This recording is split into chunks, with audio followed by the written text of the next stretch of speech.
Deməli, Əliağa Vahidin qəzəlləri çapdan çıxıb dükanlara buraxıldıqdan sonra bir-iki günə satılıb qurtarırmış. İnsanlar Vahidin kitablarını təbərrük kimi bir-birlərinə hədiyyə edirmişlər. Elə ən çox hədiyyə verənlərdən biri Əliağa Vahidin özüymüş. Kitabın onlarla nüsxəsini alıb, bir-iki xatirə beyti yazıb dost tanışına bağışlayırmış. Bir gün öz kitabını axtarır, görür ki, mağazada satışda yoxdur və təsadüfən bazarda bir yerdə kitabının satıldığını görür. Bir cavan oğlan Əliağa Vahidin qəzəllər kitabını satırmış. Yaxınlaşır cavan oğlana, deyir ki, cavan oğlan, qəzəllər neçədir?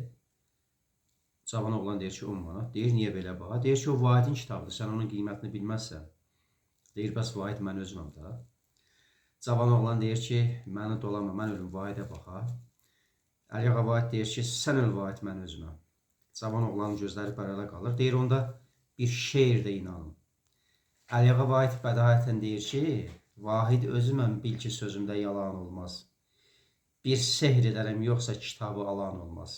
Cavan oğlan gülümsəyir, deyir, inandım Vahid olmağınıza. Kitabdan bir dənəsini hədiyyə verir. Deyir ki, öz kitabınızı özünüzə satmayacağım ki. Sağ olun ki, sizin kimi şairlərin səbəbkarlığı ilə də bizim çörək pulumuz çıxır.